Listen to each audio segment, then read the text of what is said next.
Bonjour!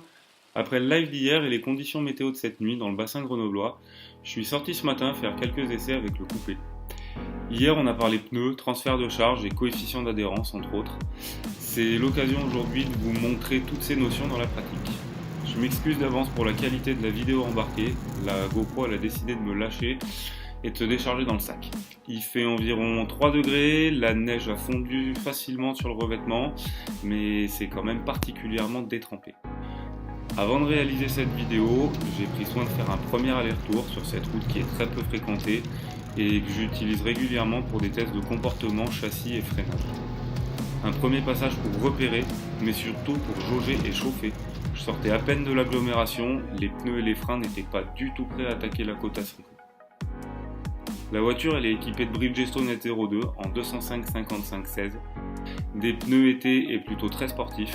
Je suis en pression autoroute, 2,3 à l'avant et 2,5 à l'arrière à froid.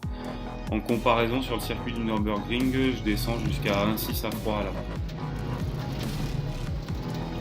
J'aime beaucoup ces pneus parce qu'ils sont bons partout, y compris dans les conditions grasses de ce matin. Et je fais cette précision sur les pressions car cela a toujours une grande importance sur le comportement de la voiture.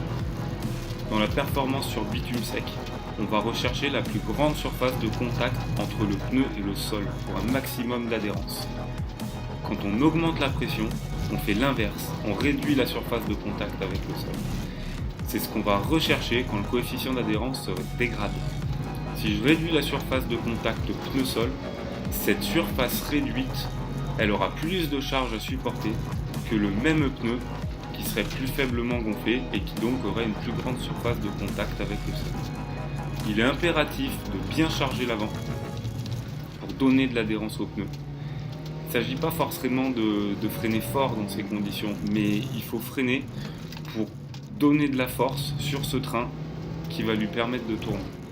Il faut privilégier un braquage souple et délicat, une reprise de gaz progressive. D'ailleurs, dans ce virage gravillonné et détrempé, ma roue arrière intérieure patine et je trouve pas l'adhérence. Je ne lâche pas les gaz, mais je soulage en même temps que je débraque pour réduire le patinage jusqu'à ce que la roue retrouve de la motricité.